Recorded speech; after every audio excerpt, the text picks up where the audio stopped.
Yeah, I had my mic muted. So yeah, peace to the family and give some people enough time to come up into the room. Make sure you guys can hear me. Make sure my sound is good before we start. I had my mic muted. So yeah, peace to the family. Be good on the mic. Yeah, we're gonna have a I'm probably go for about an hour. We're gonna get into accountability and something.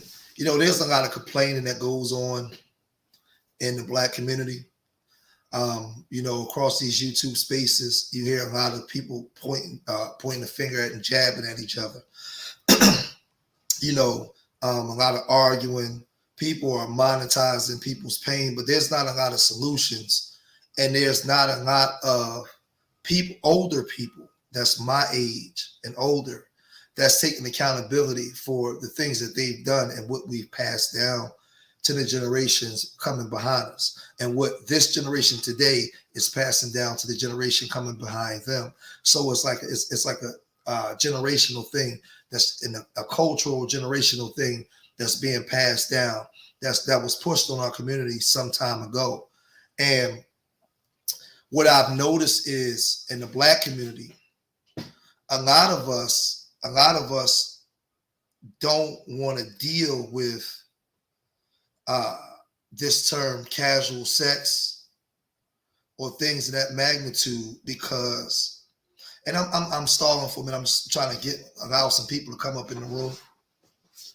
Make sure y'all hit that like button as you're coming in so they can get this video out. When you out here, when you're doing real work, a lot of times, man, it's hard for your stuff to grow, man, because we already know the images that's portrayed to our people. And part of this correlates and go along with casual sex, and why I titled this Casual Sex and No Accountability. See, you're not going to see YouTube channels really dealing with or doing live streams on casual sex. It's not something that's going to happen, because more than likely, those people that are monetizing their channels with these large followings are not married, and they're engaging in casual sex.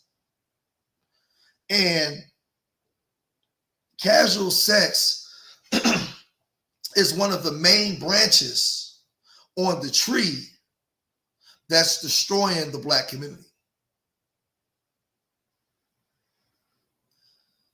Because outside, with casual sex, what comes with casual sex is many different things, from bringing unwanted children or unprepared children into the world, STDs being passed around the communities, children being raised improperly where they grow up to destroy the community, or the young girls come and they have multiple babies by men that's not going to be there.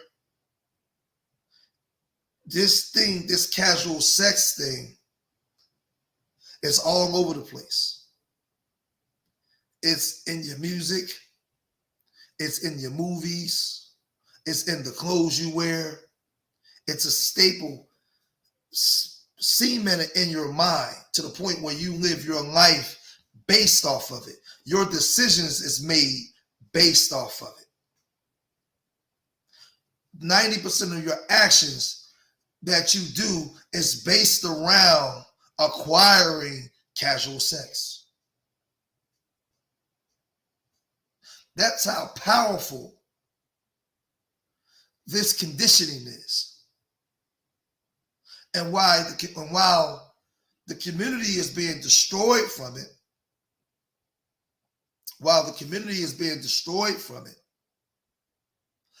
other groups are benefiting from it.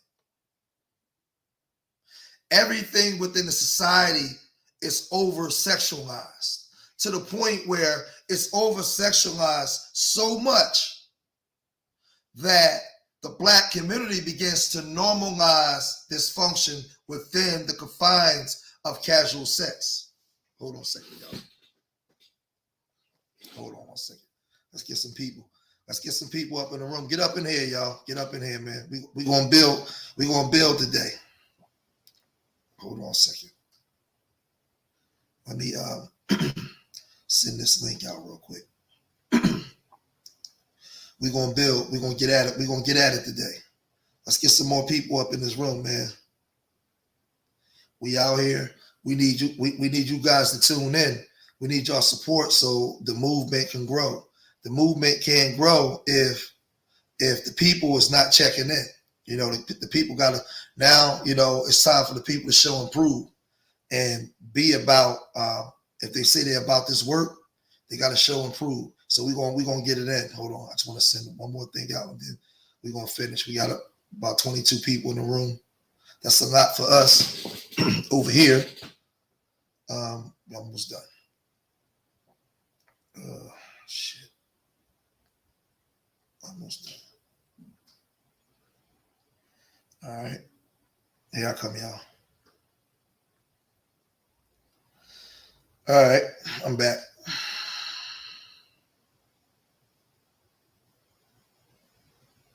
The heck?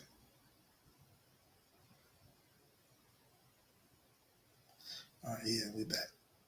What's going on, Rodney Rainey?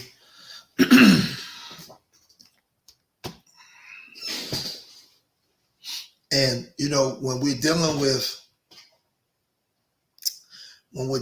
this thing, a lot of times what you see online is the end result of people indulging in behaviors that they know would be destructive to them, but they still indulge anyway.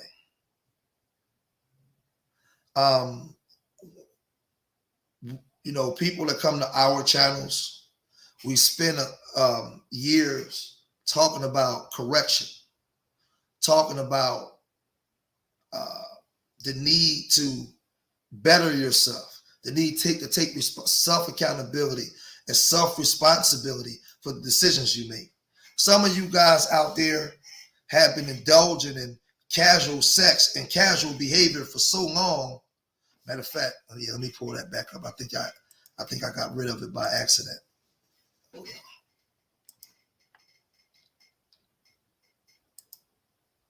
on. Okay, yeah.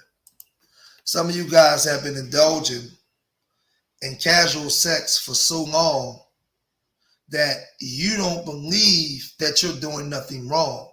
Everything is normal. Let's deal with the women first, and then we'll get to the guys.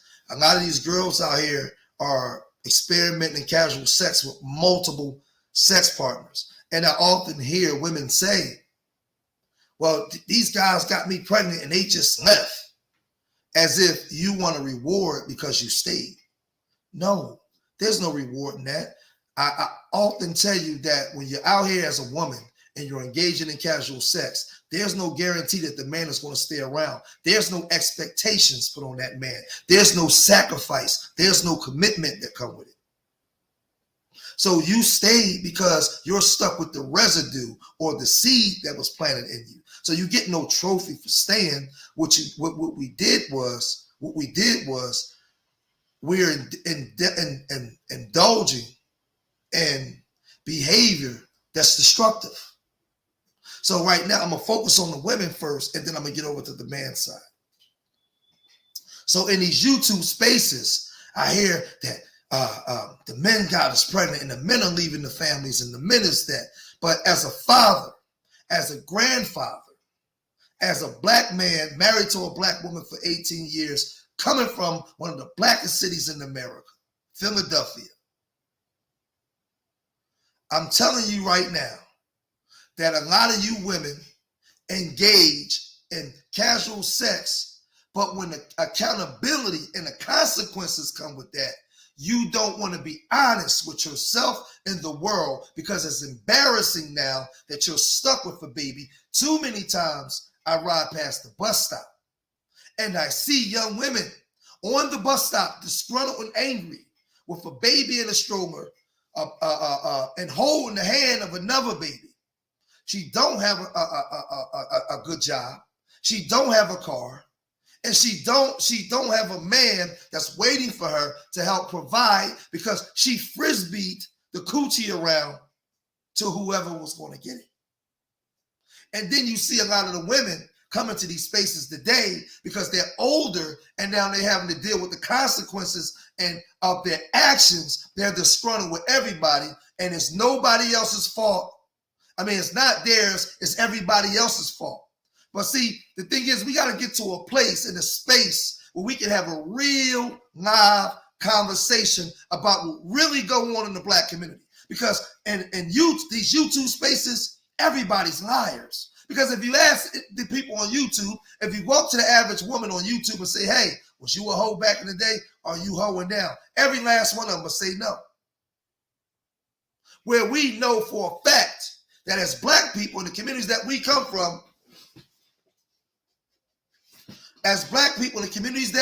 from, many of our women are indulging in these acts and participating in the same acts that the men are participating in. But the women are being stuck with the babies. So it makes it seem like she's infallible or she's without correction. But she is. She is. I've been to the Freakniks. I've been to the Greek picnics. I've been to the Mocha Fest. I've been to these events. I've hooky school with the girls, and I've been to these events where girls are indulging in behaviors that they wouldn't want their children to know about.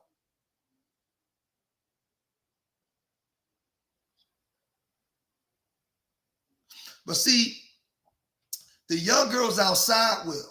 The problem that we have, Doug, is in these YouTube spaces and some of these older women, they won't. And this is why, and these older women do such a disservice to these young girls because they're not honest with them. How many older women you see sit a young girl down and say, let me tell you something. I used to be a hoe in 93. I was a hoe 30 years ago. I can tell you what the outcome of this going to be. Let me give you some game, young lady. Most of these older women act like they saved, sanctified, and delivered, and it's everybody else's fault for the decisions that they made 20 years ago. They're not honest. See, the reason why they can't be honest, because they're too busy trying to compete with these young girls. They're not honest. They're not telling these young girls what the outcome going to be. Your future is my past. So your mama engaged in casual sex. Now your daughter's engaging in casual sex, and it's a cycle repeating itself. Because your mama got pregnant with you in the pool in Cancun. Your mama got pregnant with you at South Carolina Bike Weekend. But she never told you that. She told you your daddy wasn't shit. She never told you about the behaviors that she was indulging in. See, if we're going to fix the community, we got to be honest and tell the truth and shame the devil. And when I come down the middle. I'm going to get the porn, but I want to first see people jump in and jump out, because we've got to a place in our spaces that you can't, as a Black person, you can't critique the Black woman or the Black man. The minute you start critiquing either side to bring about correction, you're considered the enemy on both sides.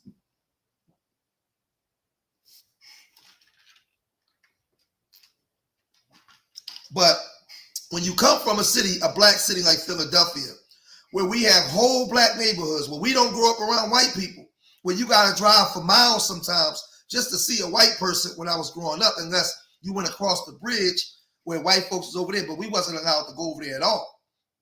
So I grew up around Black people. Nobody can tell me nothing about my people. I got a black belt. I got a 10th degree black belt in Black people. A 10th degree black belt in Black people.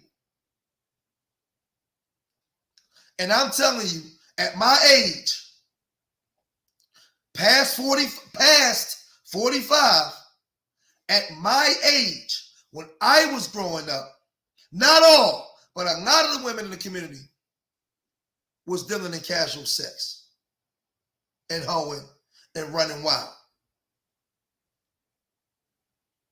She said that your daddy wasn't shit because she wasn't shit. See, she was opening her legs and laying with a man that she knew wasn't shit, because wasn't shit attracts ain't shit. See, when we mature and we get older, we understand the error in our ways, when we're honest with ourselves and we love the black community enough to tell them the truth. I love black women and our daughters enough to tell the truth, to stop it. So let's go to the man's side.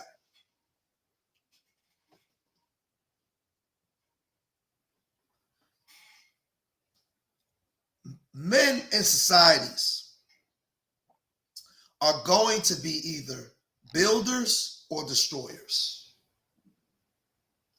And from the time a young boy exits the womb, if you are not preparing him for manhood and teaching him what his role would be to a society and what his expectations are, Doug, if a black boy doesn't have a high bar set for him and high expectations in him, until he matures as a man, he will be destructive in anything that comes in his path.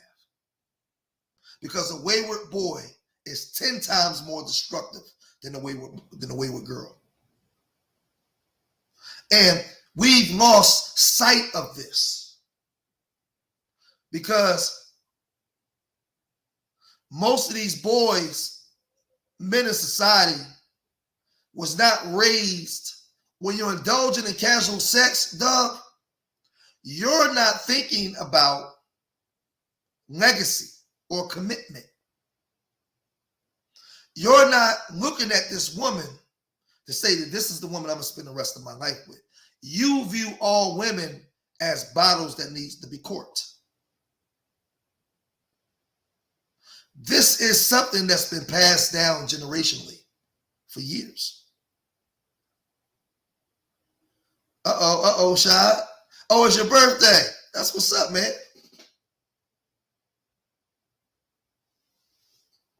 That's what's up. Happy birthday. Hold on. Everybody say happy birthday to Shad, man.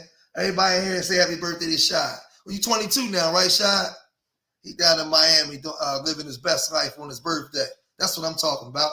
Leo like me, huh?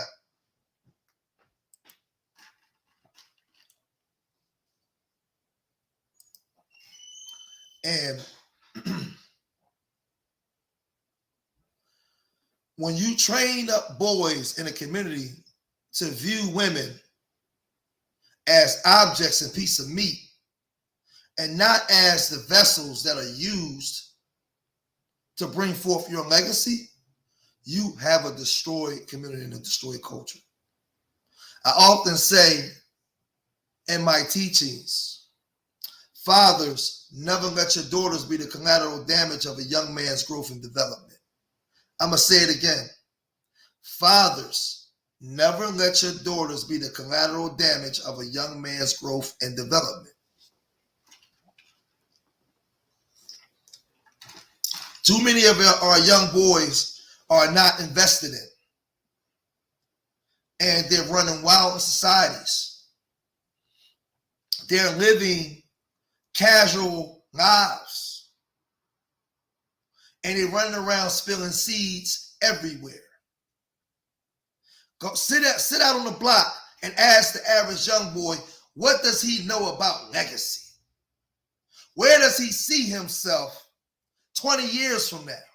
And a lot of these boys that come from the communities we come from don't think like that far down the line, because from the time they exit their mother's wombs, they have never ever been taught to understand legacy and commitment. There is no high bar set. And I'll say this to you guys that's watching George Macon right now.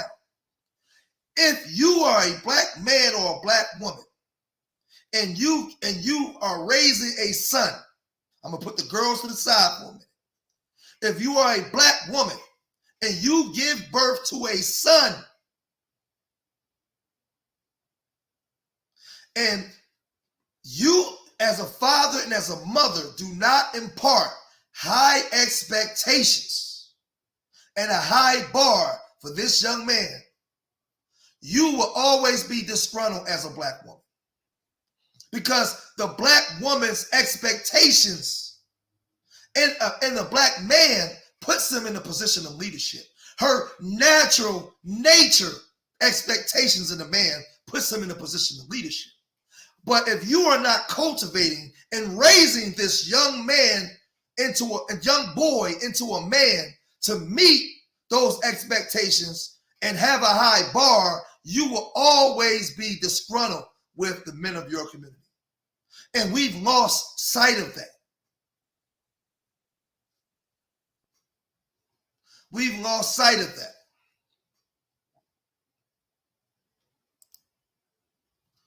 Legacy isn't even a thought in our community. Absolutely. The reason why legacy isn't a thought in our community, because amongst our boys, the bar is set very low.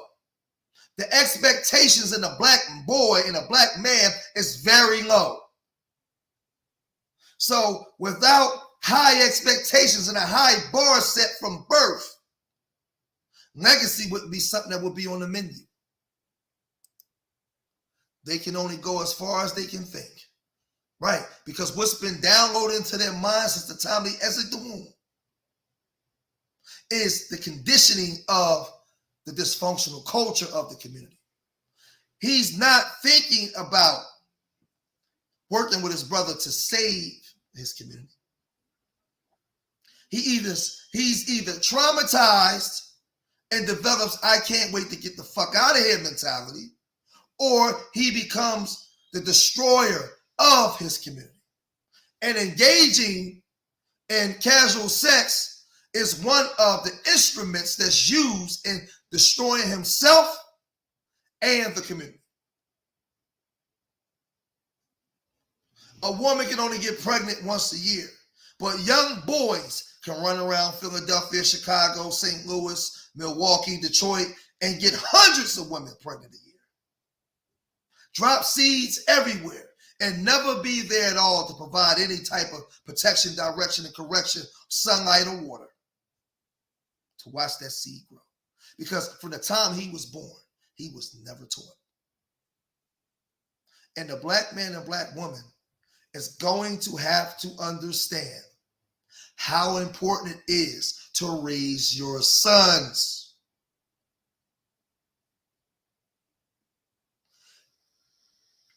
The expectations and why the black woman is so angry at the black man today. Because when these boys come out of their wombs, the mother and the father does not have high expectations and a high bar set for that boy.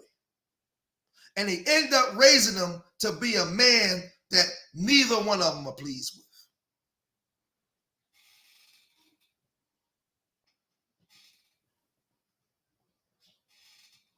So casual sex is something that's destroying the communities. No accountability at all. And the reason why you will have so many people being disgruntled. But if you notice, show me the live streams that gets cranked up where they on here, Doug, and they're discussing casual sex. The pastors at the church don't want to talk about it that much. Your mama and your father don't want to talk about it that much. Big YouTubers don't want to talk about it that much, because to talk about casual sex amongst black people would mean that you would be into so many people's wheelhouse that people will start clicking off you. You can't monetize this type of conversation. Nobody's going to donate to this live stream. We're not going to get a lot of people in here because the black community is allergic to accountability.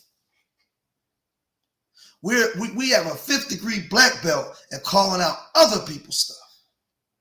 But the majority of these single moms, I would say about 80% of them, was indulging in casual sex with men that they should have never slept with. The majority of these disgruntled black men are engaging in casual sex.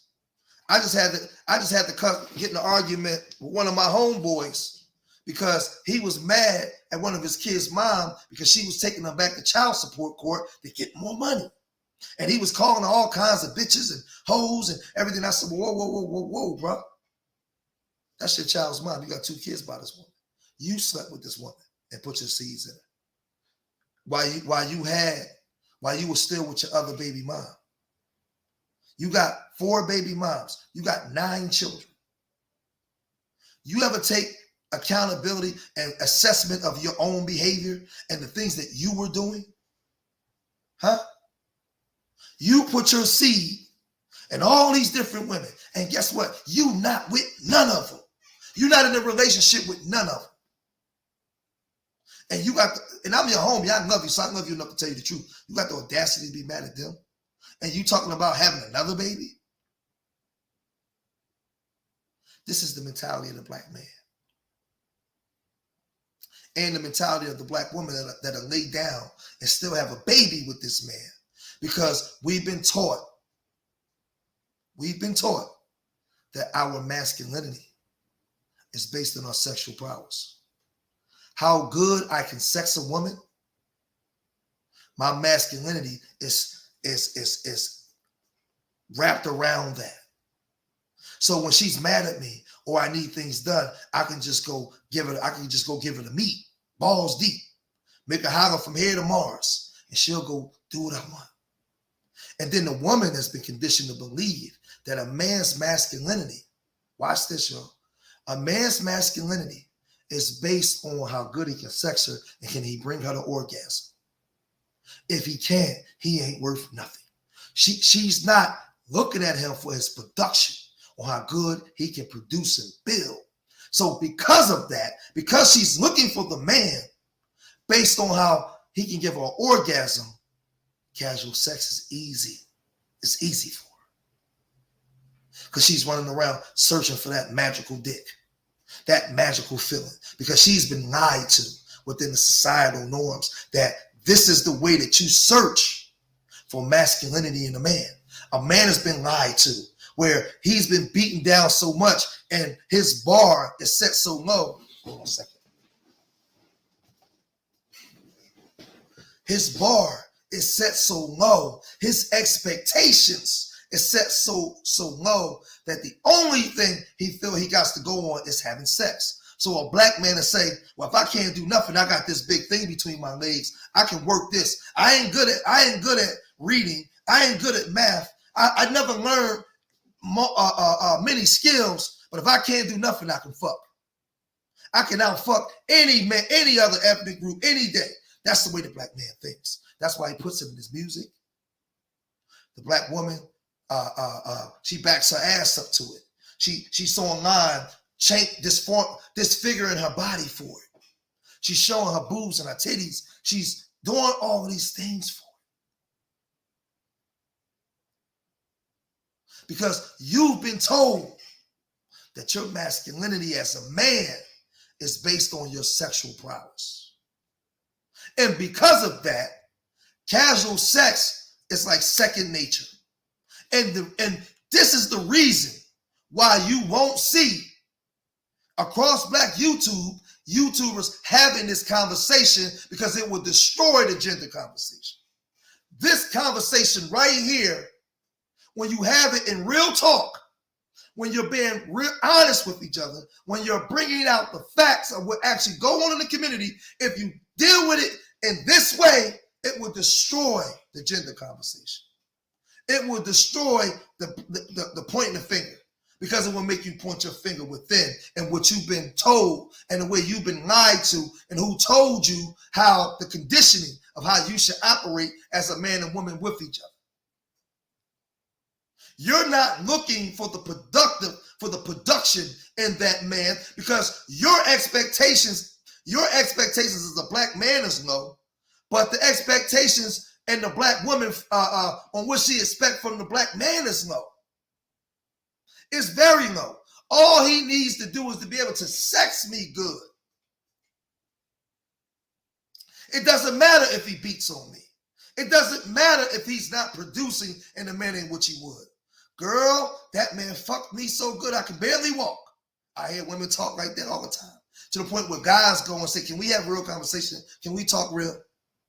Guys are going, you hear guys, how many times you hear guys say, man, I fucked the shit out of Keisha last night. Man, I thought she was going to die. Man, I would tear that ass up. We grew up hearing this kind of stuff. We grew up hearing it. Normalized. To the point we put it in our vocabulary. We put it in our words.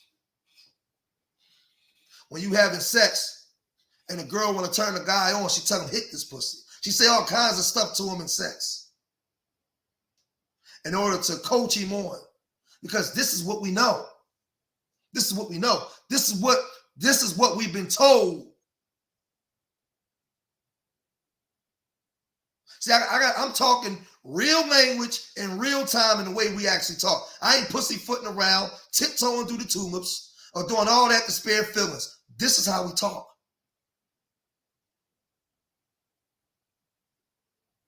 So a woman's expectations and her man, the black man, is how good he can fuck her, not what he can produce for her. And so because of this, casual sex is running rampant in the black community.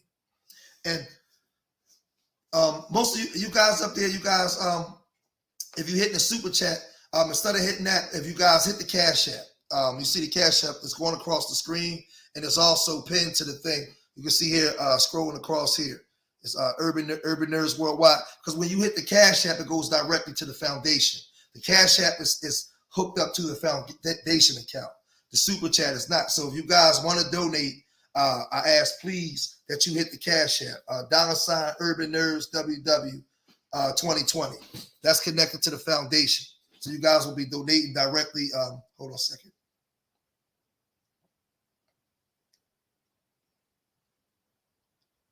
Darn it.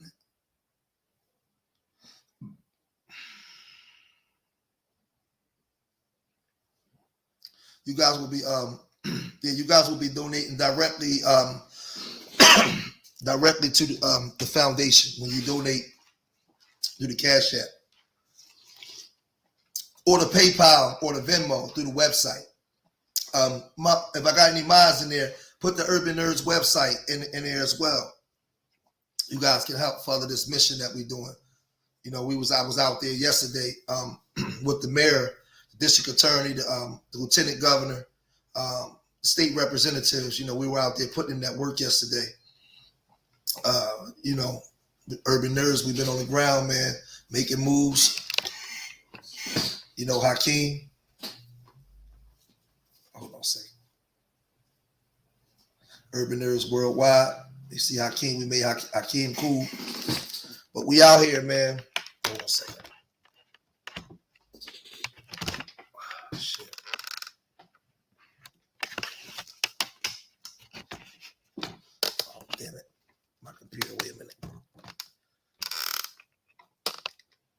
All right. But we have to start taking responsibility. No, that's a lie.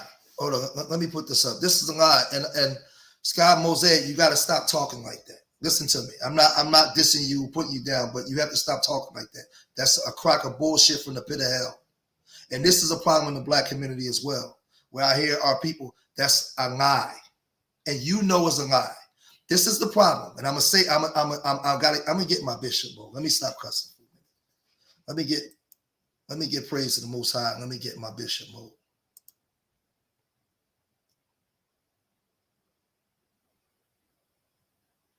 Let me get in my bishop mode for a minute.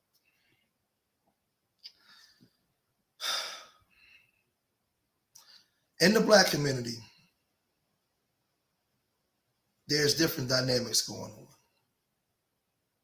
The majority of black folks are decent people. They get up and go to work every day. A lot of them are still indulging in casual sex. But there are millions of great men in the black community, all over the place. There's millions of great women, black women. The problem is we are so traumatized and we've been conditioned to look a certain thing. Most women, I tell this to my daughters, you only see the men that you like, the type of men that you're attracted to and like. Those are the only men you see. Those other men are right in front of your face every day, but you don't see them. You've been conditioned to only see the men that you desire. And you listen to me, daughters, sisters, aunties.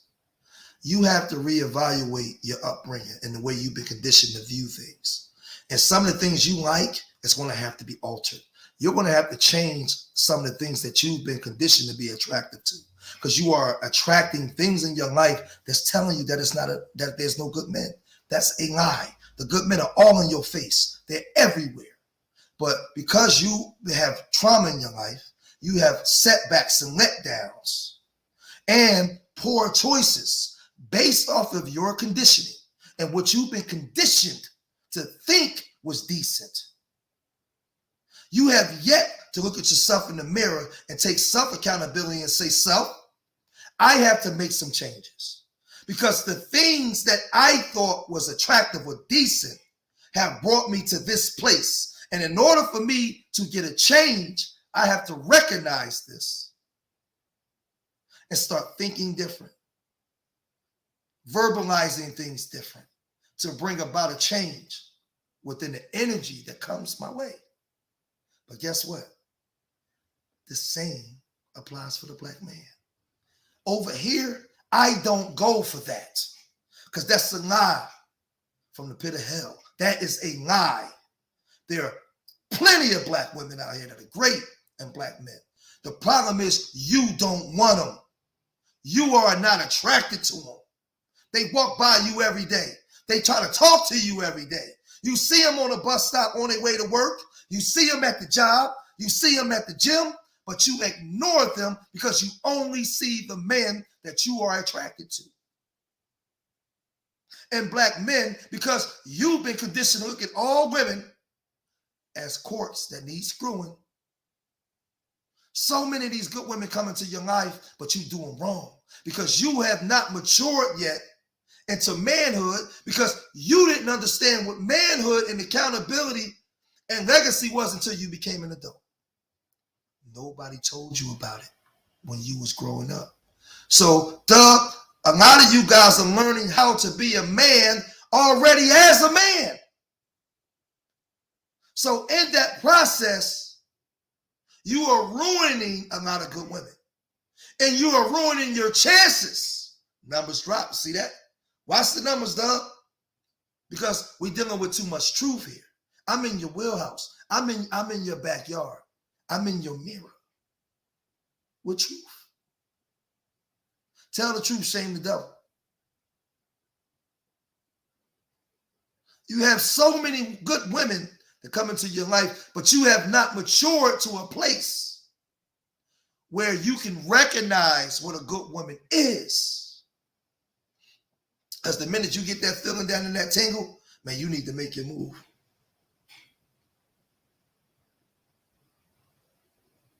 Let's see. It's true, out of 10 men, maybe 4 of them mature. Out of 10 women, mature. Yeah. I don't allow people to come into my spaces and tell me that there's no good men. No, those are the men you chose. I tell every black woman, when you say that, I need you to go reevaluate the things that you are attracted to and what you attract in your life.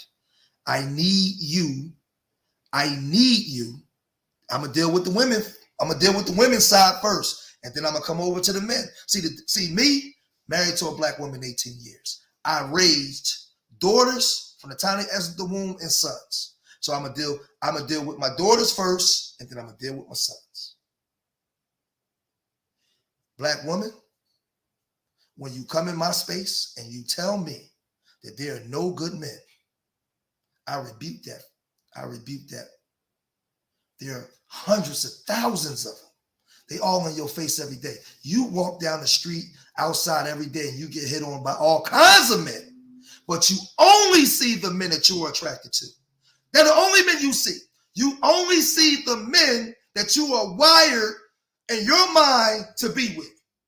You don't see that young man that hasn't reached his full potential yet, but he's on a trajectory of doing it. You don't see that man that's maybe he's not 6'4", maybe he's 5'10", but because he's not to what you think he should be, you don't see him. So then when you make bad choices in the men that come into your life based off of your choices and based off of your conditioning on what you was conditioned to believe was sexy or good, when the accountability part comes from those bad choices, it's everybody else's fault but your own. But then you go and say that there's no good men, and I rebuke that. No. You women, you black women are the most beautiful women on the planet. Everybody wants a black woman, but you only see the men you want. And I'm telling you right now, as a father, as an uncle, as a black man in the black community that don't want nothing from you, I just love you enough to tell you the truth. You are going to have to do some self-evaluating. I might have to let you go because that's not what we teach over here. I'm going to tell you right now. No, matter of fact, no, you know what? I'll take that back. I'm not going to let you go. I'm going to teach you. I want everybody to look at this comment. Hold on. I want everybody to look at this comment. And this is where we're going to have to mature as a people. What I want you to do for me, Sky Mosaic, I want you to put your age because I want to know who I'm talking to.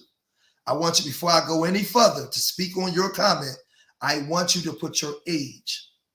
Because that way I'll know who I'm talking to. Put your age in my comment section right now. Because we're going to figure this out. I want everybody to look at this comment. If I'm not telling the truth, why is there so many good women lonely? And we're going to deal with that. Because we're going to deal with, and then I'm going to deal with why so many good black men lonely. See, again, a lot of you women in our community, you only see the world through your lens. You never ever see what a black man may desire or want or what he goes through. Because that same black woman that's lonely, right? That's that good black woman. That same good black man is lonely too because you don't want him. You keep overlooking him. And we're going to have to start being honest with honest accountability. Like I told you, I got a black belt in black people. I got a 10th degree black belt in my people.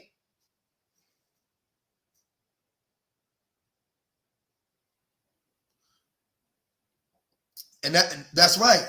Who determined that these women are good women? Right. That's another factor. Thank you, Red Lipstick Vibes. But see, she's not going to put her age in the thing because let me tell y'all something. In these spaces, a lot of you women and guys have been conditioned to use other people's talking points. You don't operate from common sense and honesty. And that's why my channel would never blow up. Because I'm not here to bash black women or bash black men. I'm here to tell the truth and shame the devil. That's what I'm here to do. And dealing with our women, our women get hit on, like I said. To me, is God, the Most High, man, woman. So the greatest thing to me besides the Most High is the black woman. The black woman is the salt of the earth to me. The black woman is everything to me. She may get on my goddamn nerves at times and I can't stand her, but we're going to work it out together. We're going to fight the good fight and work it out together. I'm going to critique her, I'm going to cuss her out, and I'm going to love her at the same time. Because that's who I'm connected to. That's my woman, the black woman. That's why I'm speaking the manner in which I speak. I'm speaking as a husband, as a father, as an uncle, as a cousin, as a family member, as a homie from the hood, all of that.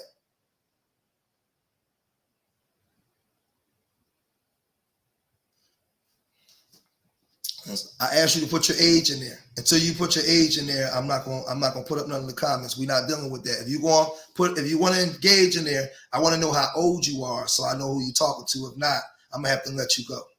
But I want to know, because you jumped out and I want to deal with your comments. I want to answer your questions, but I want you to put your age in. I want to know if I'm talking to a young girl or a mature adult that should know better. I need to know.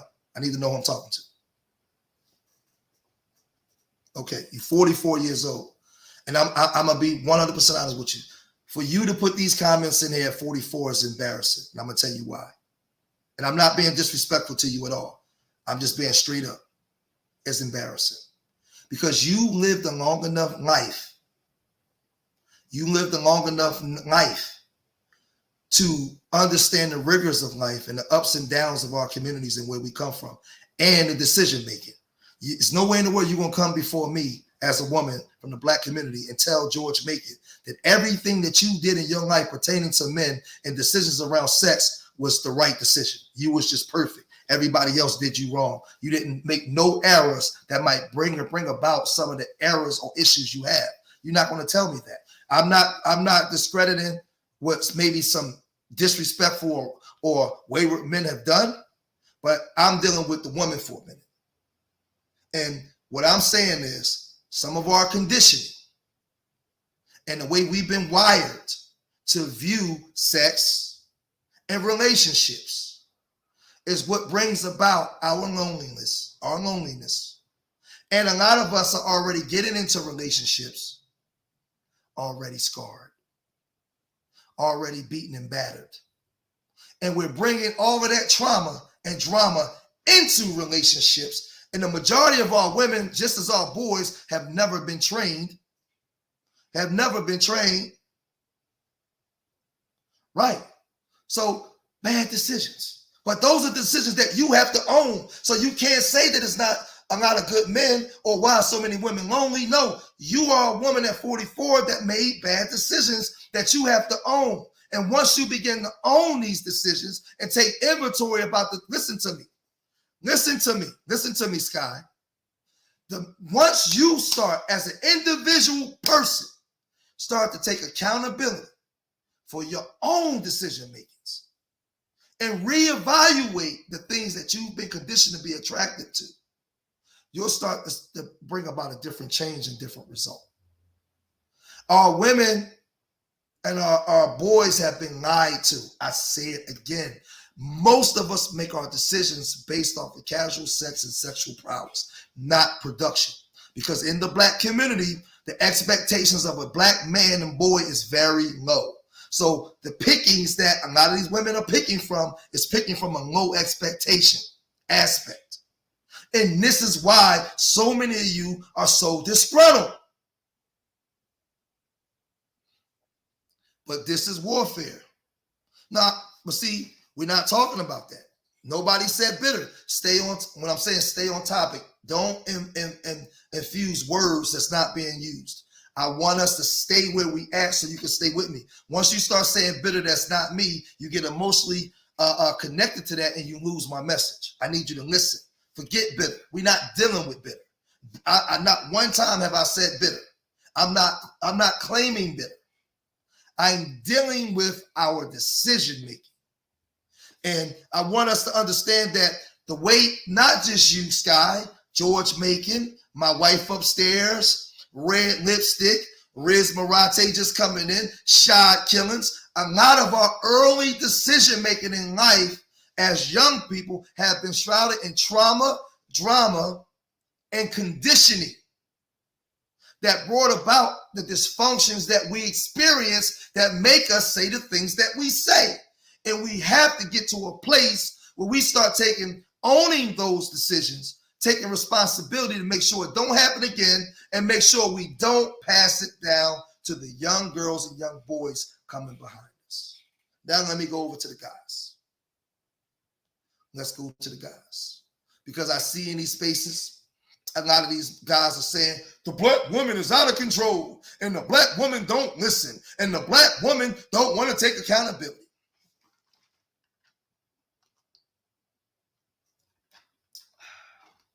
While all that may be true on a lot of different levels, the Black man don't want to take responsibility. The Black man don't want to love his brother and work with his brother. The Black man doesn't realize that from the time he exited the womb, he was never taught legacy, sacrifice, and commitment. So he indulges in casual sex, and then when he begin to mature as a man, he thinks that everything is supposed to just pop into place when he's ready. It doesn't work that way. It doesn't work that way. The Black man from the top to the bottom don't get along with his brother, and he's been conditioned to see women as pieces of meat that need sticking. You see it in the boardroom all the way down to the street level. And some will make the questions, some will use the questions, well, 55% of the men are childless and all this. Listen to me. Listen to me. A lot of those statistics are bullshit. Because even, watch this, y'all, even if you are childless, a lot of times you still engage in destructive casual sex that's destroying the community. You engage in it. You play a part in it. Let me share my screen for a minute. Make sure you guys, if you can donate to Urban Nerds, hit that Cash App scrolling across the screen. Donate to Urban Nerds, man, and help push this mission, man. Make us get stronger. Let's make it bigger. What does casual sex include? People often define casual sex as sexual interactions that take place outside a committed relationship. Often these encounters occur between individuals without any expectations of a future romantic relationship. Casual sex may cover a variety of sexual and intimate behaviors, up to and including sexual intercourse. So what it's saying is, a lot of y'all went down the street and fucked big butt Keisha because she had that fat ass. Can I talk real? She had that fat ass and that thing be jiggling in them tights all day. And she gave you a look. So you went down there, tore her ass up, came back on the block. Watch this, y'all. You came back up to the block, talk outside on the block, talking to your homies while you out there talking to your homies. Sometimes you don't even realize that the little shorties are sitting right there next to you, air hustling, and they hearing you say, man, I fucked the shit out of Keisha last night. God damn, that thing was crazy. And then you hear the other boys say, oh, I hit that too, man. Did she do this? We get to having our conversations, and the young boys is hearing it, and they soaking up all that, and they begin to understand and know that, okay, this is the way I have to live as a man in order to get the women I want. We start passing this stuff down generationally to casual sex. And for every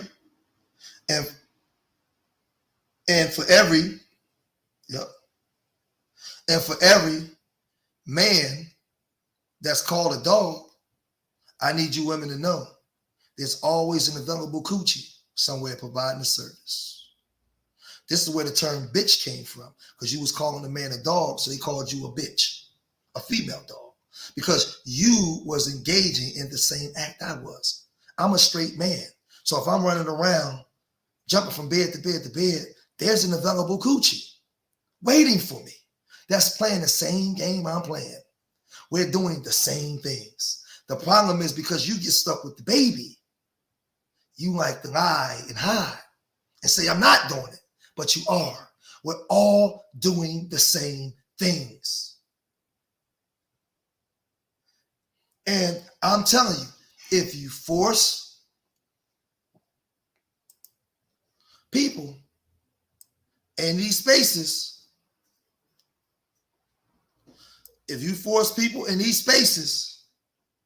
to start telling the truth, that gender shit gonna go out the door, because you're gonna shut a lot of people up. A lot of these women and dudes that's talking trash about black women, you're gonna shut them right down.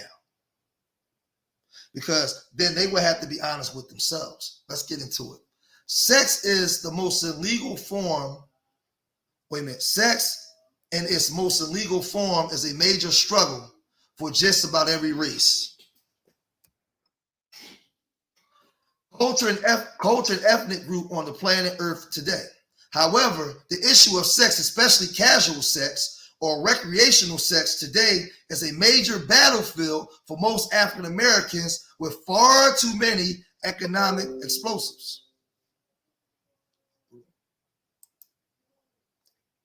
In today's society, where moral values have ceased to have meaning, except for those individuals who are dubbed by the masses as being too old-fashioned, square, socially disenfranchised, or just plain old nerd. Now I'm gonna say this. A lot of you women and men that indulge in casual sex, that's blaming everything on each other, guess what? When you came across the old-fashioned square, socially disenfranchised or awkward, or just plain old nerd, boy or girl, you didn't want them. You wanted Big Dick Daryl from up the block that you heard was knocking chicks' backs out or had the nice car, or you wanted Big Booty Judy from around the corner. That's who you chased. You chased Ratchet Riri from up the block. And when the accountability came with that, now you don't want to accept it. It's everybody else's fault but yours. There's not enough good black women. There's not enough good black women. Well, I'm shaming that from the pit of hell because the socially awkward, the so-called nerd. Why do you think I called my program Urban Nerds? To bring black intelligence back to the black community, to put, to change the social norm of the way we view ourselves and the way we view our mates. You need to start viewing your mate based off of their production and not their sexual prowess. And until we do that, there will never be any accountability. It will always be somebody else's fault. And we got to tell the truth. And you won't see these other channels ever talking like this because they can monetize your pain and they're not going to tell you the truth. Because if you do some digging within them, they're living the life of casual sex every day. So they would tell you that it's okay to do it. Just blame the black man. Just blame the black woman. You don't have to do no self-examination.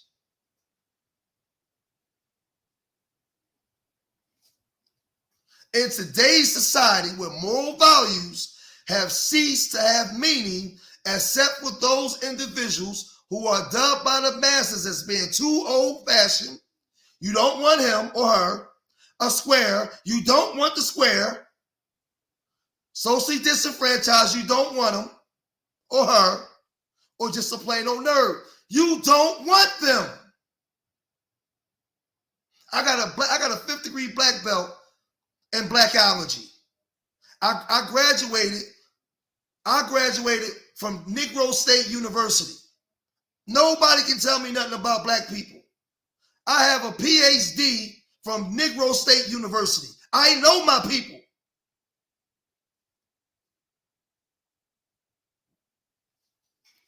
Hold on, watch this.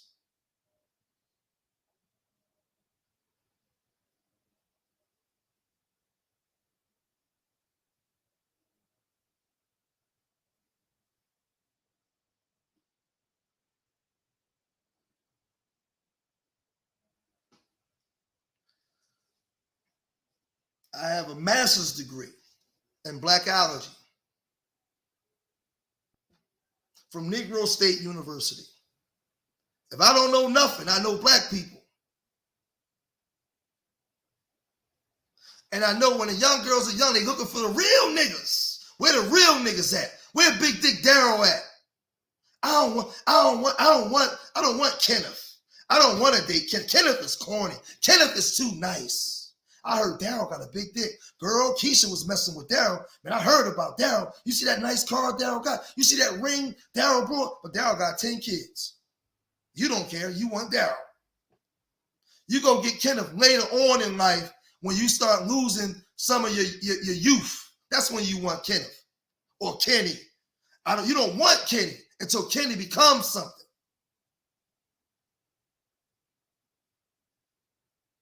But y'all don't want this truth because it's the truth. You dudes running around here, you want all the girls that your mama say, get with that girl over there. You don't want her. She won't go down on you. Can I be on? Can I talk real? Man, she don't know how to suck dick, man. She won't let me put it here. She won't let me do it this way. Man, she kind of corny, man. Man, she don't like to wear thongs, man. Like she ain't fly like that. I like the fly girls. She wear them cat suits with them thongs. Like I ain't gotta teach her to do that. She just freak with it, man. She turned me out. That's who you want. That's who you want. You don't want the square chick that's socially awkward. That's a square. That she's a plain white sheet of paper that you can mold her into what you want her to be. You don't want her. You say you want that, but your actions don't display that. You don't want her. She's not attractive.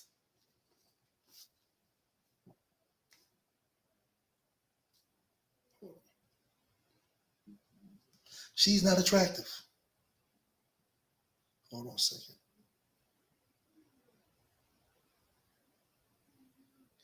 Jason Antonio, thanks for the cash apps.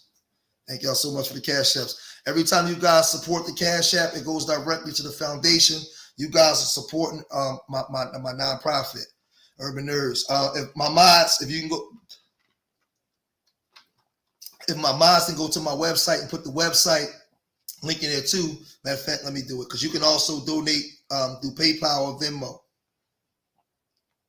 And we also have a GoFundMe, our fundraiser. But I'll put the link. I'll put the link in here right now. That's the link to our Urban Nerds website and the moves that the movement, the moves that we're making. You guys can donate there, or you can donate here through the. Hold on a second. You can donate here through the Cash App. That's the Cash App link. All right. Thank you very much. All right. So let's get back to the building.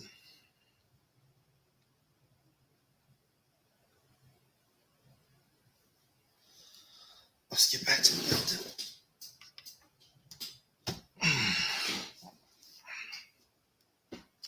I would have to write an entire book to address the many issues of sexual addiction in its most illegal forms. We cannot deny the fact that people in other cultures all over the world are struggling a great deal with self-control as it pertains to sex in its most illegal forms. But for now, I want to strongly address the issues of casual and or recreational sex and the hot pursuit thereof as it pertains to African Americans, as well as the economical repercussions that affects our Black culture a great deal. Sexual addiction in its most illegal forms are on the rise, and many people today, namely African Americans, are totally unaware of the devastating consequences. And we're operating not being aware of the devastating consequences. This is why we're so disgruntled with each other, because we're indulging in those, but when the consequences and the accountability comes with it, a lot of Black women believe because she stayed with the baby that she didn't do anything wrong. My grandmother and my auntie always told my sisters, there is no guarantee that he's going to stay with you. So you don't get a prize just because you stayed with your baby. The way the baby was brought into the world, you have to take responsibility for that, because there is no guarantee that that man or that boy is going to stay there when there was no preparation for it. There was no sacrifice. There was no commitment. There was no building blocks. And if the bar was set low and the expectations were set low, that young boy would be destructive. This is why we have to be so protective of our women and teach them how to protect their wombs. Protect their wombs from untrained boys that have not been raised right by their fathers and their mothers. We have to teach them.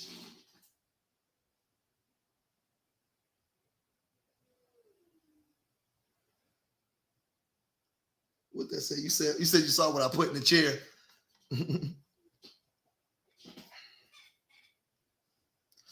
All right, so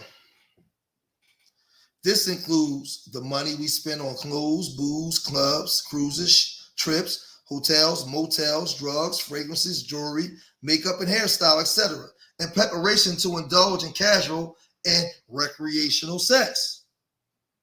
Do y'all hear this? This includes the money we spend on clothes, booze, clubs. How many of y'all ain't got to answer this, but how many of y'all that went to the club, man, and went home with a guy, went home with some girls, man, and woke up in the bed? You woke up in the bed the next morning like, damn, what the fuck? Hungover, how I get here? How many of y'all done went home from the club with a girl that you just met? You just met this guy. He done went in there and clapped your goddamn cheeks from the north to the east to the west to the south.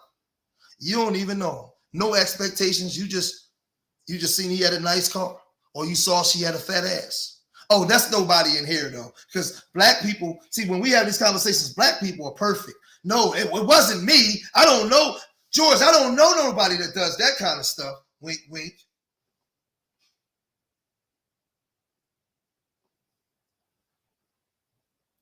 I recently conducted a survey of my own and discovered that in 2012 alone, we African Americans spent about $2 billion on hotels and motels, $22 billion on clothes and shoes, $6 billion on hair and nails, and roughly $2.3 billion on alcohol, $32 billion in total. And unfortunately, this spending survey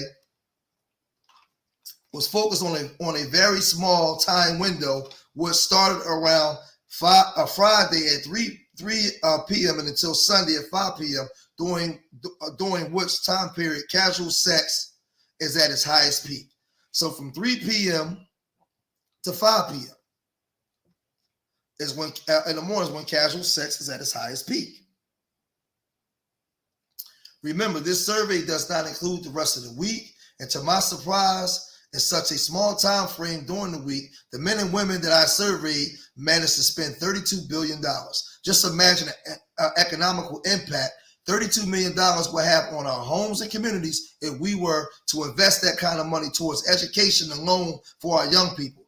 Without the white man, without reparations, just investing this alone every year without indulging in casual sex at such a high rate. Oh, George don't know what he's talking about. Man, that George is talking crazy. What the hell does George make you know?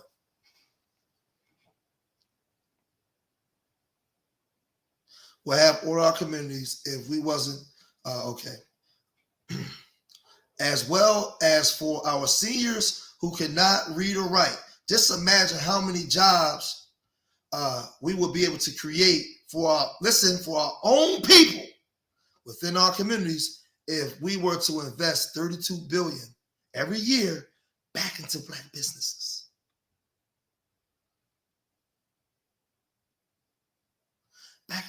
And this is just for people that was the survey. This didn't represent the totality of the Black community because we have a way higher economic spending power as a group than $32 billion, family. But I'll say what I want to say. Hold on a second.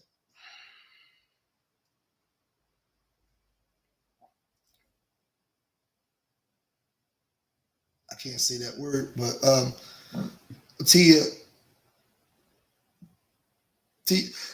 Rika, I can't say it. Thank you for the cash app. Thanks for the cash app.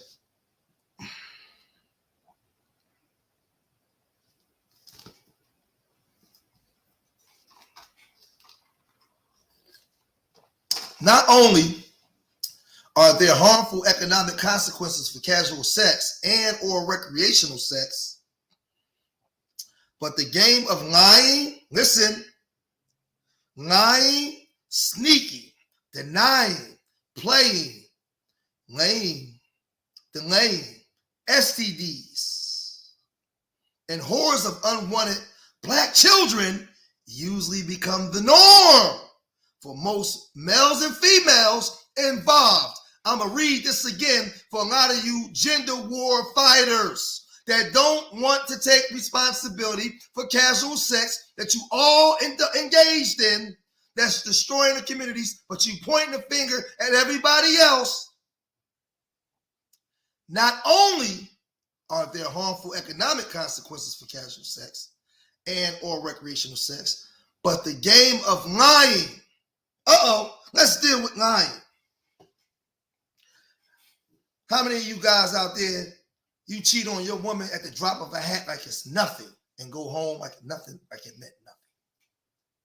You got your woman at home, your son, your daughter, your family, and you go knock a chick butt cheek off in a heartbeat. Just run right through a boat race her ass, run right through it and go right home like nothing happened. You women, you be right on the job every Tuesday.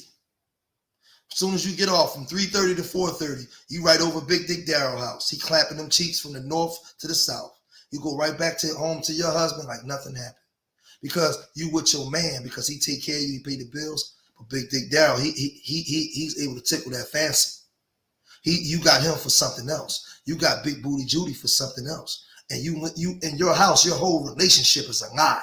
It's a situationship. It's not a relationship. You live in a lie because you're indulging in casual sex. and you go right back home and get back in the bed with each other like nothing happened. Because 90% of women that cheat on a job. Sneaking. That go with lying. Sneaking around. Denying. Man, that wasn't me. I didn't do it. I'm not doing nothing. I swear to you, I ain't doing it. Man, it ain't me. Playing, laying, delaying. Bringing STDs. You having sex with that man in the dark, you take that condom off. You having sex with that woman, you taking that condom off. Or you have sex with a woman enough. Some of y'all been in full-fledged relationships with other women outside of your woman, to the point where you just hit it raw now. Some of you women been in full-fledged relationships. Everything you do with your man, you do with Big Dick Fred or Big Dick Daryl from the job or at the gym. See, this conversation is too real that people don't want to have because y'all are fucking liars.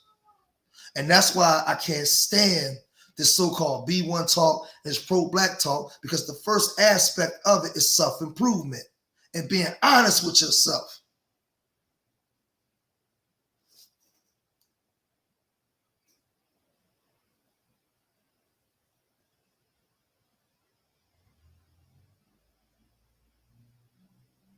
Absolutely. Sex is the world's biggest business, and many of us are being manipulated. Listen, hold on for a second. Hold on. Give me 1 second. Let me use the bathroom real quick. Don't go nowhere. Give me 1 second. Oh, man.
Oh, man.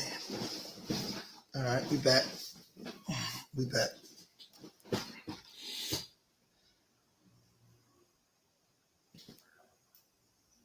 Okay, cool.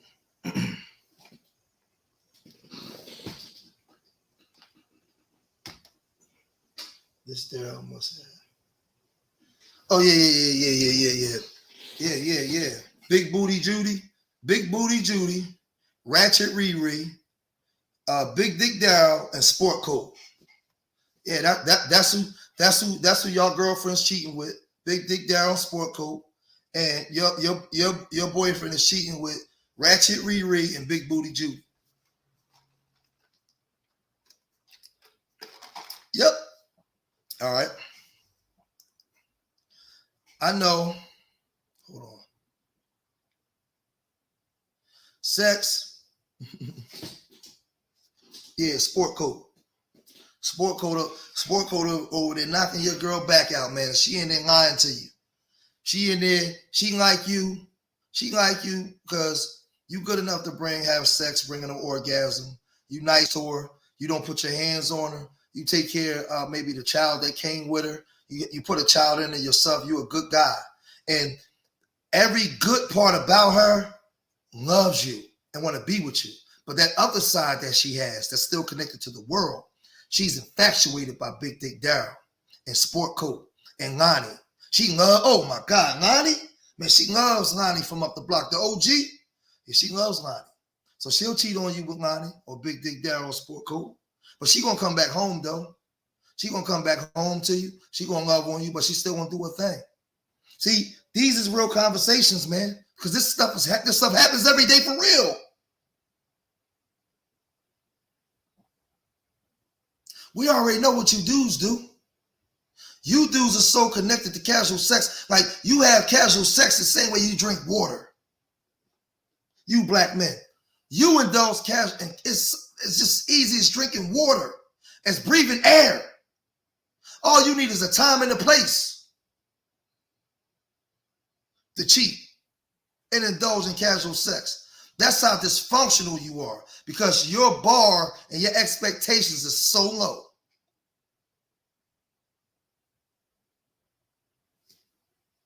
Sex is the world's biggest business on many, and many of us are being manipulated sexually by everyday surroundings, especially by mainstream media, the promiscuous music, and movie industries, along with other very persuasive, lustful human beings.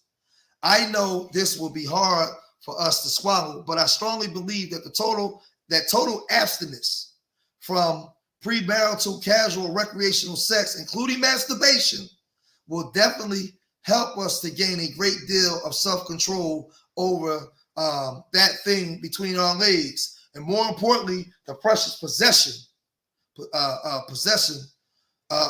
ever own, which is our moral bodies. A lot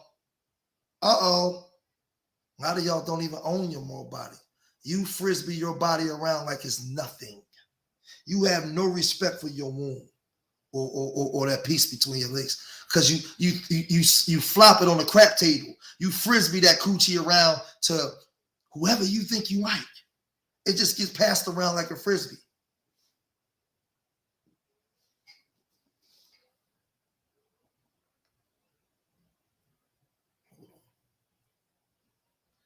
It gets passed around like a frisbee. And everybody's okay with it. Normalize dysfunction in the black community. Everybody's okay. Hold on a second. One second.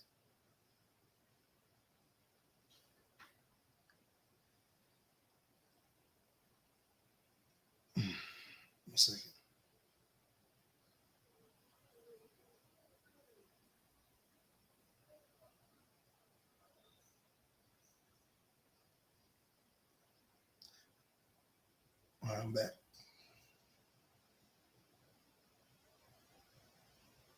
Yeah, I saw that. Yeah, it's all good, man. All praise to the Most High, man. I saw that shot. It ain't about nothing, man. I'm gonna keep moving forward, man. I'm so at a place in my life right now where I'm moving forward. Things is going good for me. I'm blessed, and I just want to focus on positive things and the positivity, man, and be a better husband, a better father, a better grandfather, a better friend, a better uncle, a better everything, a better brother. That's all I want to be. I'm working on being the best version of myself, man. I'm not worried about none of that stuff, man. I'm not responding to nothing. I'm just loving being happy. That's the only thing I'm doing, and teaching the community. So that's all I'm focusing on, man. Urban Nerds, man. Yeah, I mean, I'm just working on achieving my dreams.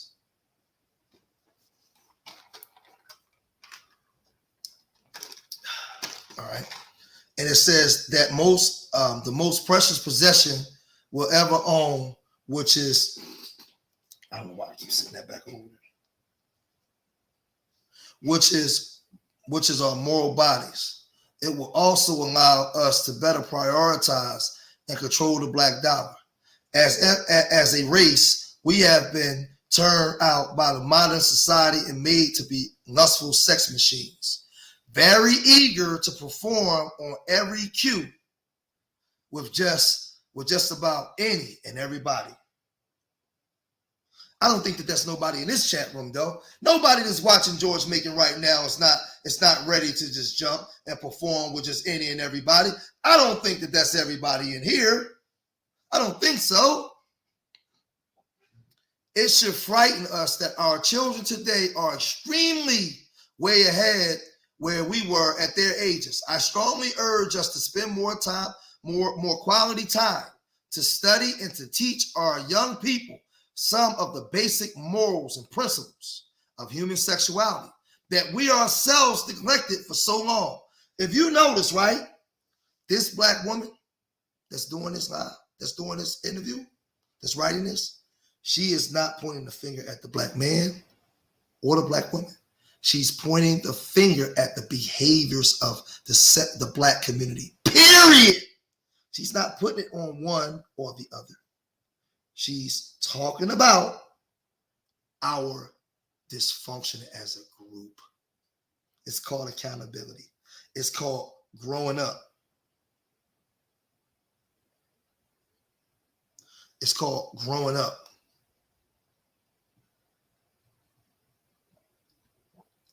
To the surprise of many, our young people are thirsty for self-knowledge and how to understand moral human values as the role these values along with the many other very important values play in their daily lives. Our continued refusal to face the fact that we have allowed casual sex, going home from the club with Fred, meeting up with Big Booty Judy at 2:30 in the morning, going out of town with your girlfriends on a trip, but when you get there, sport code is there, and you staying in the room for a weekend with Big Dick Down, but your boyfriend thought you went on a girls' trip. You going out of town, you cheat, like I said, you cheat on your woman like breathing air.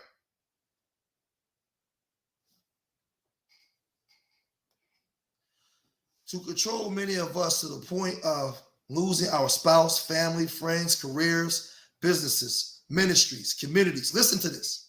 We're so out of control, Riz, with casual sex, young shy. We're so out of control, and you see it happens every day. We lose our spouse, our family. We are so addicted to casual sex. We are willing to gamble and lose family, friends, careers, businesses, ministries, communities, and more importantly, our self-control. Can only ensure that our children will inherit a future where sexually transmitted diseases, accidental motherhood. It's not accidental motherhood, though. I take that out. There's not accidental motherhood when you are engaging in casual sex, because there is a possibility that every man that you have sex with is a potential baby father.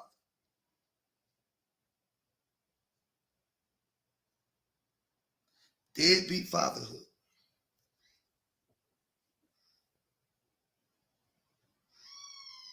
Unwanted, illegitimate black children through sexual immorality will continue to reign within most African American communities across America. I'm going to stop that part right there. I'm going to unshare because I'm going to do a part 2 to this. It will reign. It will reign across Black America. But how many of you that watch George Macon, when you see me have these type of conversations, how many of you are willing to take the steps to stand out from amongst the group and take self-accountability for your own actions, for your decision making, and be honest with yourself and say, self, I got in these situations partly because of my decision making. And maybe, just maybe, self, I need to reevaluate the things I've been conditioned to like and been attracted to. Because my attractions is what has brought about the behaviors. I know my mama and my big brother and my cousin said I should be talking to Michael, but I like Big Dick Daryl. I know I should be dealing with Kenny, but Kenny is too nice. Kenny opened the door for me when we got in the car. Kenny sits and listens to everything. When I get the fussing and being emotional, Kenny doesn't holler at me. Kenny's just so nice. But I'm not used to functionality. I'm not used to nice. I'm not used to a man loving on me. That seems kind of strange. I think he's trying to do something to me. I need aggression. I need him to cuss me out. Maybe hit me. Cheat on me one time. Make me cry. Lisa, because that's the way I view love. That's the way I've been conditioned to view love. Then you deal with the guys. She's too nice. She's not freaky enough. She's not nasty enough. She doesn't wear thongs. I like to watch that ass shake. She doesn't know how to suck dick. She won't let me put it in wherever I want to put it. She talks back too much. She doesn't meet my needs. She's not okay with me having more than just having her in a side chick. She's not okay with me going upside her head.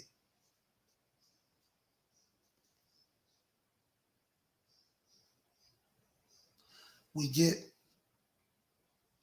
in these casual relationships that we call relationships, but they're really situationships. You already come in broken with the expectation of failure. With, see, I told you so mentality. You walk in already damaged because casual sex has damaged you to almost the point of no return, to the point where you don't see anything outside of your mental conditioning, because casual sex brings about pain. It brings STDs. It brings moral bankruptcy. It brings so many different things. It's tied to that branch connected to that tree. And if you line a group of people in the room and say, hey, by the raise of hands, 25 years ago, who was a hoe and who was a piece of shit? And let them be in there with their children. I guarantee you the majority of them won't raise their hand. They'll lie and make an excuse. And then you ask the young people today, who out here engages in casual sex? Who out here right now isn't married but have maybe one or two guys that they like to have sex with every now and then? Raise your, by a show of hands, young lady, who is juggling more than one penis at the same time? Who is riding the cock carousel right now?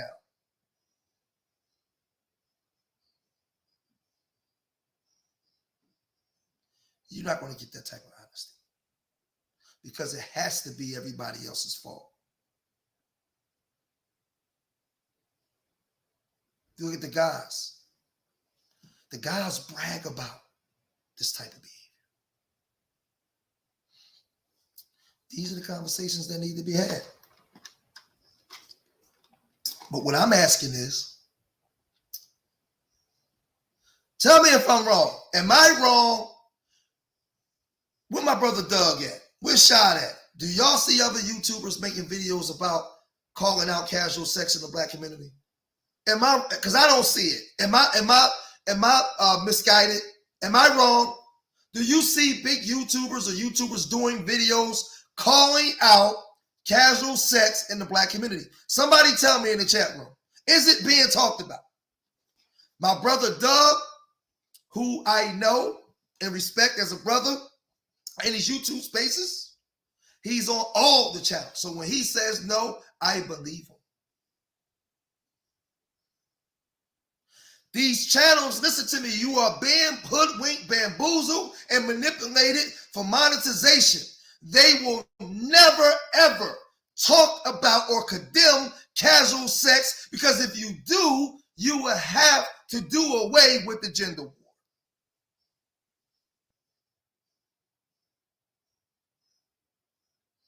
You will have to say, I indulge in casual sex, and maybe, just maybe, the reason why I'm disgruntled or I'm upset with the black man is because of the decisions that I made in my life that brought about these challenges that I'm dealing with now. You will have to say that the decisions that I made as a man and the way I've been told and conditioned is why I'm dealing with these challenges now. You will have to take self-accountability and responsibility for why you got 3 kids by 3 different men and you've never been married and you're not in a relationship with none of them. That will have to be your responsibility, because you was responsible for who you let between your legs and who you let cut loose in. You will have to be responsible for the woman you laid down with and you dropped your seed off in her. And now she's crazy. Now she's out of control. Now you can't stand this bitch. Nobody made you cut loose in this woman. That was your choice.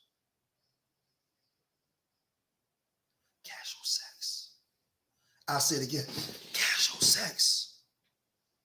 Sex without expectations on legacy. Every woman you have sex with is a potential baby mom. Every man you let slide up in you is a potential baby father. Everyone. And you carry parts of that spirit with you. But y'all not hearing me. Y'all ain't hearing me. What's wrong with just getting a wife? What's wrong? What's wrong with working it out? I told you. The black man and black woman. The black is the Most High. It's God, the Most High. Man, women, children.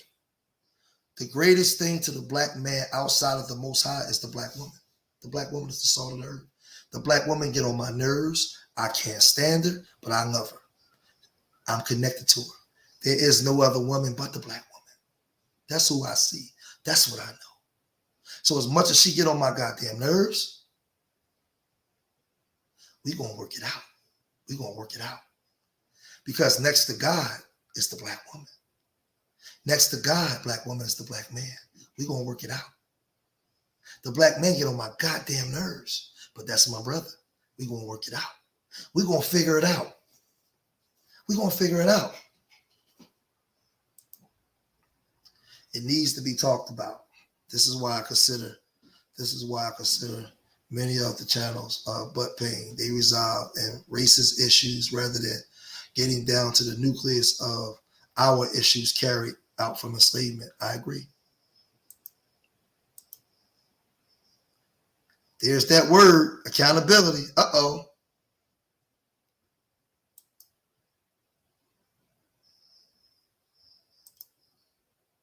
Is more encouraged than anything. Yes. Casual sex is more encouraged than anything. We live in a time, even in my time, where some of you moms, you got your sons live in the house with you. And he got babies by like 4 or 5 different women. He ain't married none of them. He has no expectations of being married because he's not pressured to be. Some of y'all are allowing your daughters are on her 4th baby shower by her 4th baby father. And she's still getting baby showers. She's still being celebrated. She's still being celebrated. Because we've normalized this dysfunction. And that's why it's so easy to engage in these type of behaviors, man. It's easy. Man, it's so easy. It's the weekend coming. Tomorrow's Friday. Some of y'all gonna be fucking tomorrow. Like it's nothing. You can't wait to Friday so you can link up with that guy or that girl. You're going to tear that ass up tomorrow. You can't wait. This weekend, y'all going to be getting it in. But I hope that you listen to what I told you. I hope that you understand the ramifications that come with that. I'll say this as we wind down. I'll start with the boys. Black women, listen up. Black men, listen up. Let me get back in my bishop mode.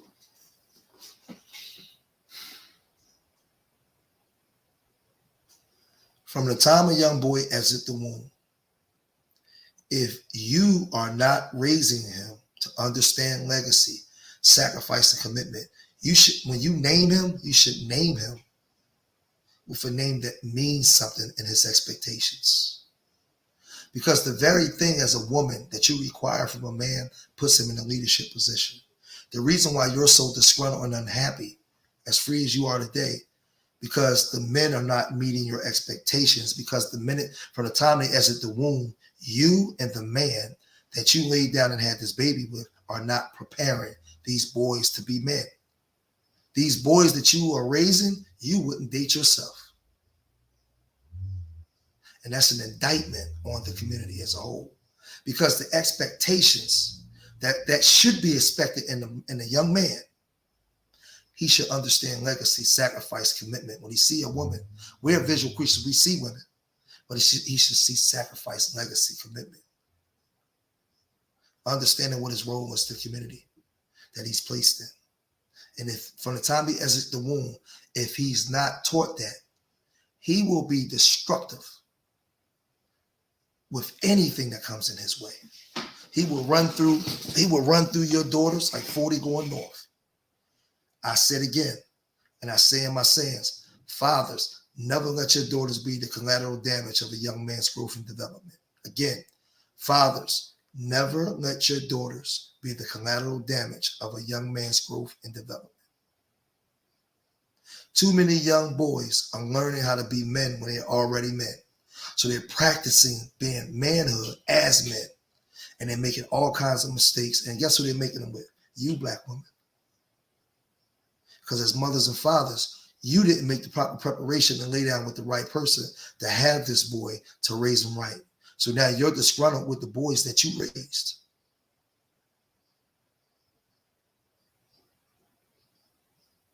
Let's get to the black woman. You have to have the spirit of discernment and know who you're letting between your legs. Every black woman at the sound of my voice that watched this video, I need you to open up your eyes and start seeing other black men outside of the men that you've been conditioned to be attracted to. You only see and hear the men that you are attracted to.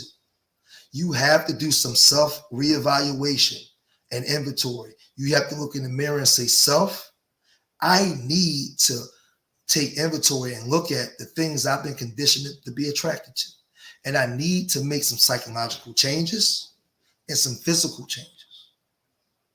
I need to broaden my options when it comes to other black men. There are hundreds of thousands of other black men out here. And black women, listen to me. You've been lied to. Stop looking for men based off of how good they can make you orgasm. Look for men on how strong their production is, how they can produce. Your orgasm should be in his production. His ability to produce based off of his environment. His intellectual ability to think, to find ways to build and produce things to make your life better. But if you only look for him based off of his sexual prowess, you will always be angry at the black man because you set the bar too low. Your expectations are at the feet and not through the roof. So you have to have self-accountability. So I tell y'all all the time, it starts with us. I want to do something real quick. For those of y'all that didn't see it, do this real quick and tell you guys why I have you guys donating. Share the screen real quick. Everybody stay put. Don't go nowhere yet.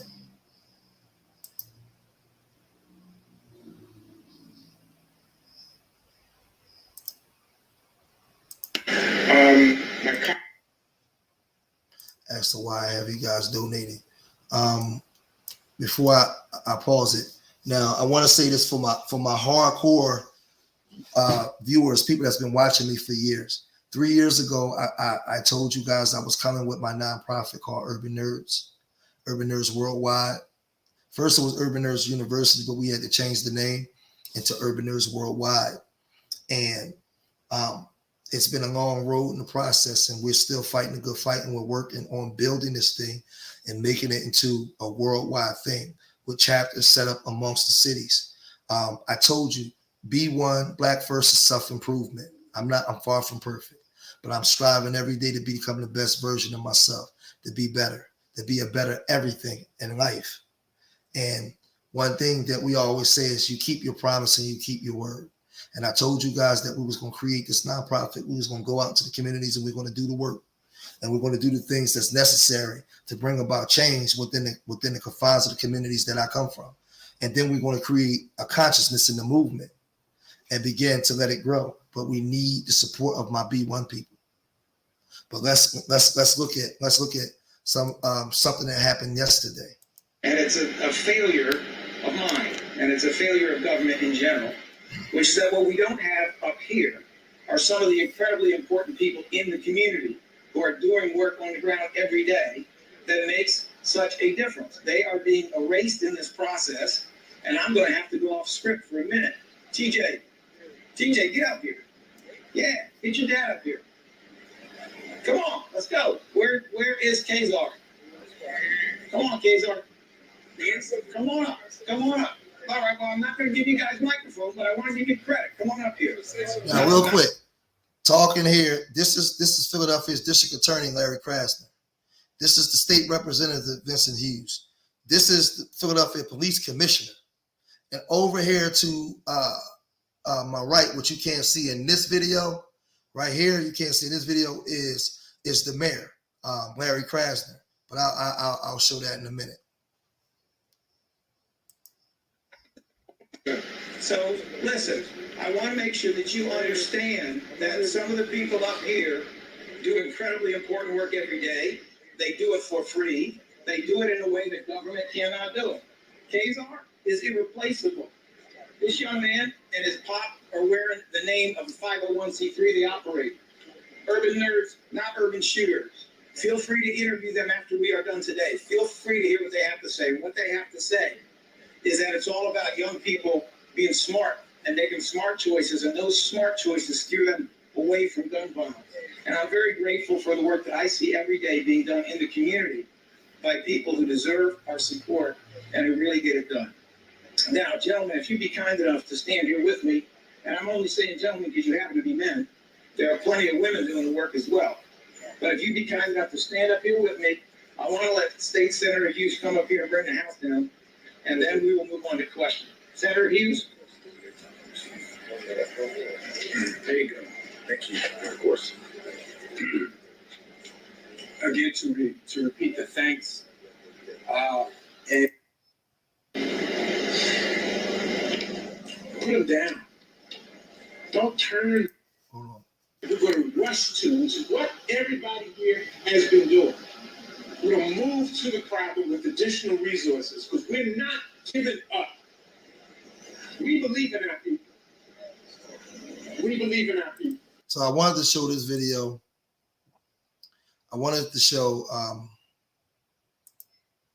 just so when we do no, I'm in Philadelphia, not LA. No, hell no, I'm in Philly. I'm on the East Coast. I don't even look like a West Coast guy, man. Look how scruffy. I look like a cold weather guy, man. We are cold over here, man. You know, it's from the muscle, man. I ain't out there in them palm trees, man. I ain't out there in them palm trees. This is I don't have it. This is a picture of me and Philadelphia District Attorney with the Urban Nerds, not Urban Shooter shirt on out there. And like I said, when I get out there, the same thing that the same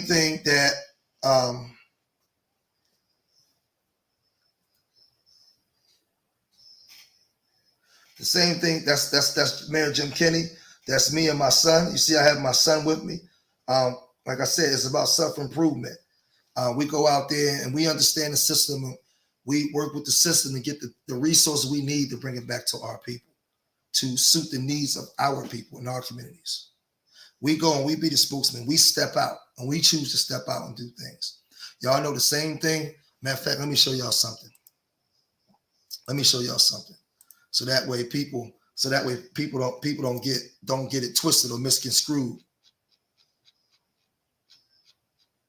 Let me see something real quick. Hold on. Watch this.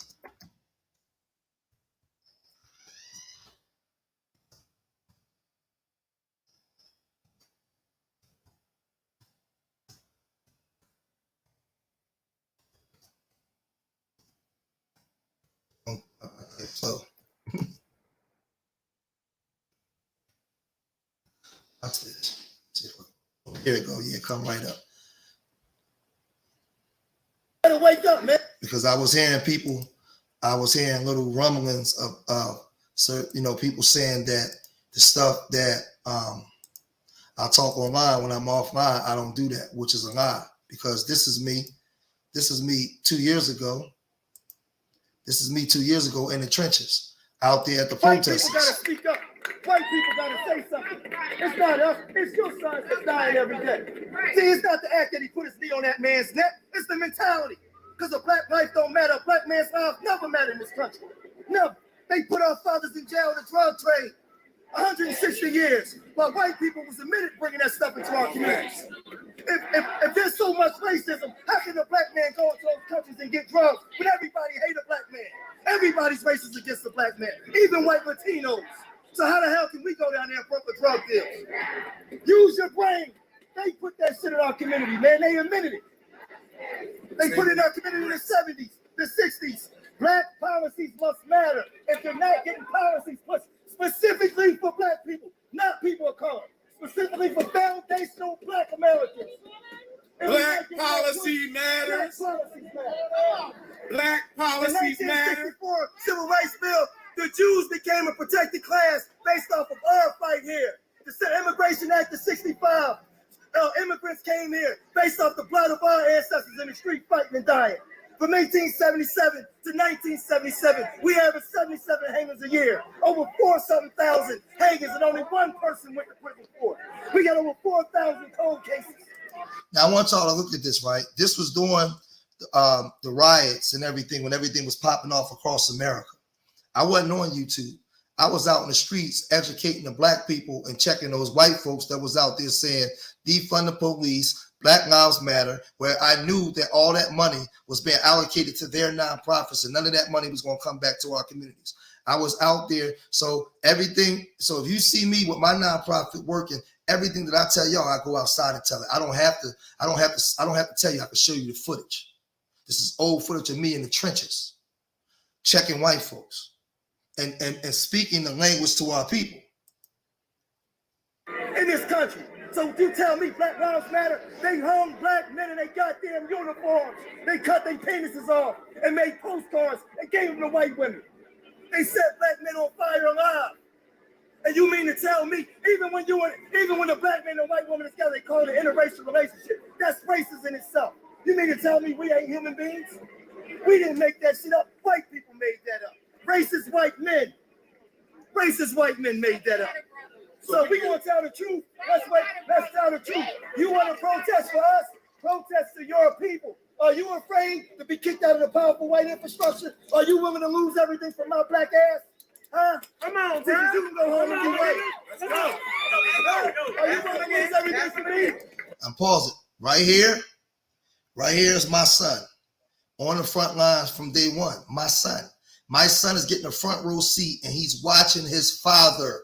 Because I told you, I'm not a hypocrite. From the time my son exited my wife's womb, I am preparing him for manhood. He's being prepared. So that way he's not going to try to be a man when he's already a man. You have to practice what you preach and then show and prove. So other black men and other people know that it's possible. It's not just a talking point. Show and prove.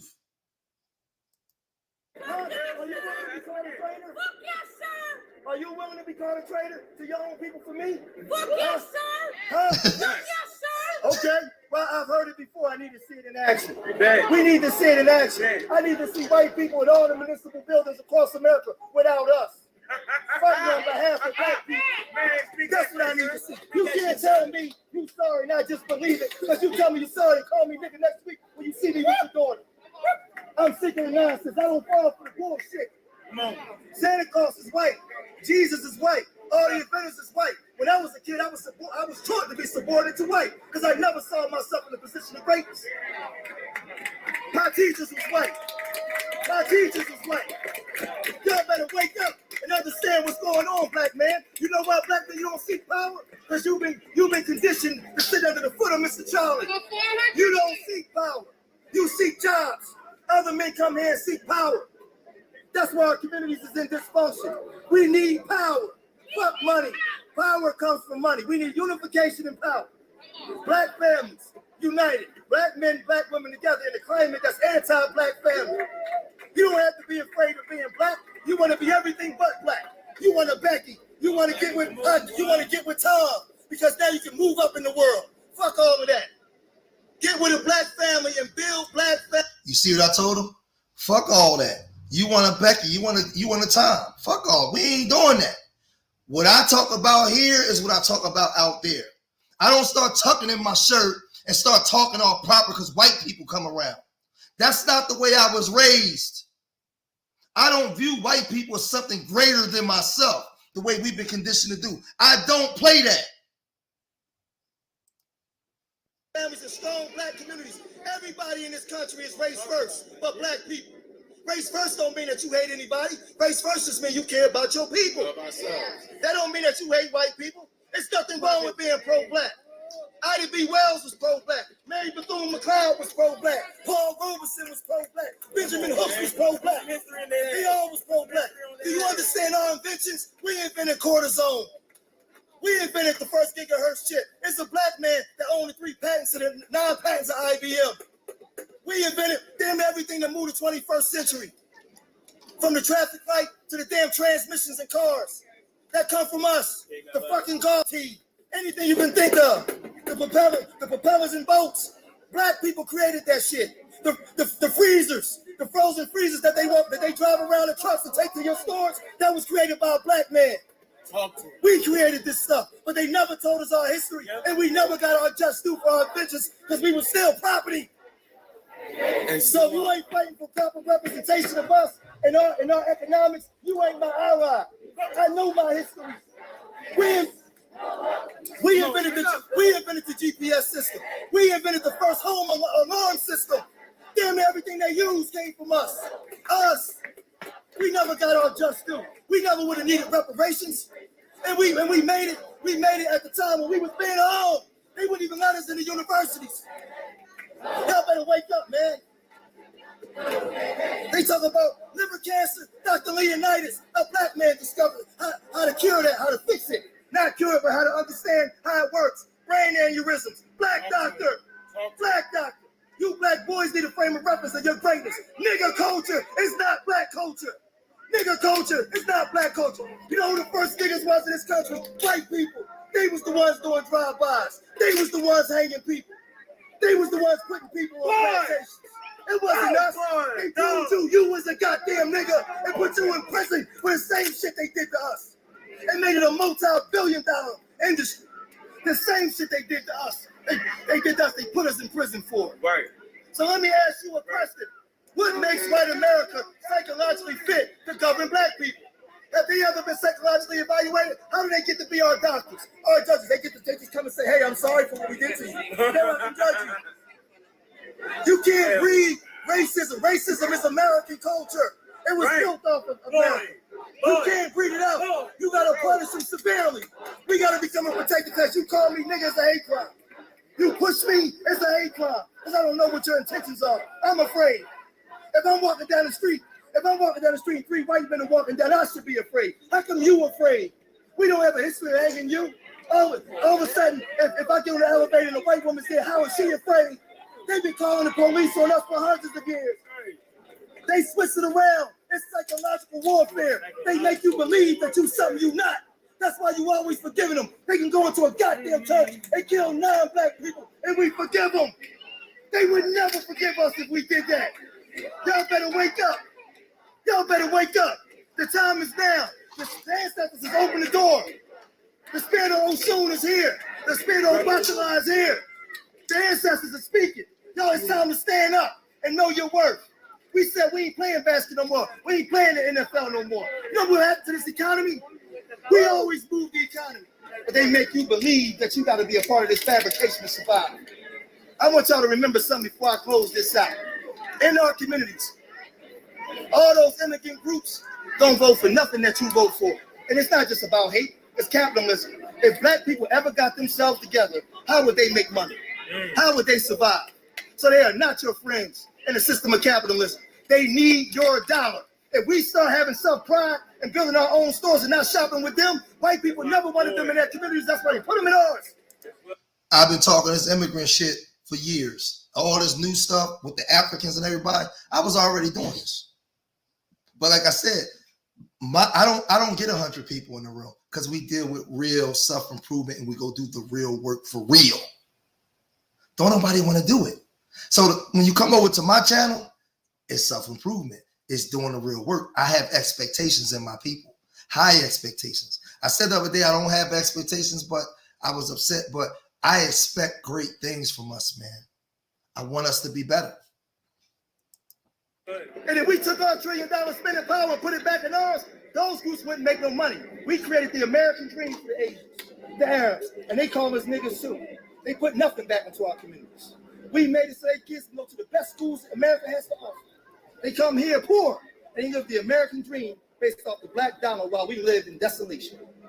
So I want you think you got allies, black people? We ain't got no friends, by in the words of Dr. John Henry Clark. We've never had friends. Get yourself together and see how many allies you have. Because people profit off of your dysfunction. Your dysfunction is profitable. That's why nobody wants to help you. Your black dollar goes to everybody else. So seek power. Seek power. Yeah!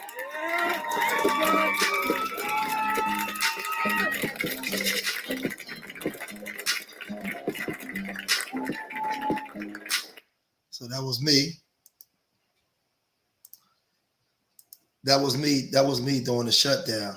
That was me doing the shutdown and riot. So I just wanted to just put that out there. When we ask for donations or what we doing, when we pushing Urban Nerds, I just want you guys to see the work and see the work that we putting in, how we doing, how we moving. So I want to thank you guys for tuning in. This concludes this session. Remember, I love my people more than they hate themselves, and I pray to the universal creator Most High that these words is enough to inspire you. These words is enough to make you look at yourself in the mirror and make change. These words enough to make you look at your children and know you have to make change. I hope that when you came here for information, and when you leave here greater than what you was before you came. You leave here edified. I hope that you share this information on all the social media mechanisms that we use to get the message across. It's time that we start having a conversation. Have it in the bed with your woman and pillow talk. Have it at the job, at the water cooler, in the car with the homies, in the hair salon with the girlfriends, in the barbershop with the homies, taking a walk with your sons. We got to start having the real conversations about accountability and what we are accountable for as a people. We have to start shaming degenerate behavior in the black community and being accountable to each other. Black men, you have to start loving your brother. Until you start loving your brother, none of this will change. Thank y'all for tuning in. If you can support Urban Nerds, support that Cash App right there. And remember, I love y'all. Man, you see the work we putting in. Just support. Remember, I love y'all. Till the next time. Peace.